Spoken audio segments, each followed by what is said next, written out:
1 तास मूग डाळ भिजवून घेतलेली आहे. स्वच्छ करून ती आपण मिक्सरच्या भांड्यात पाणी न घालता बारीक असं वाटण तयार करून घेणार आहोत.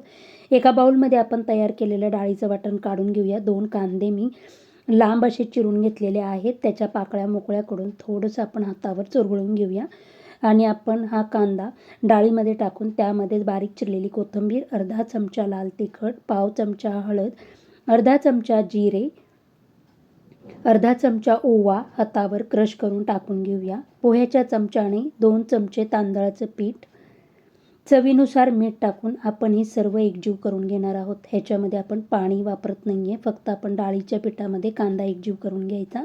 आणि आता गरम तेलामध्ये आपण ही कांदा भजी सोडून घेऊया. छान असा गोल्डन कलर आला की आपली मूगडाळ कांदा भजी तयार झालेली आहे. एकदम क्रिस्पी कुरकुरीत अशी आपली मूगडाळ कांदा भजी तयार झाली आहे.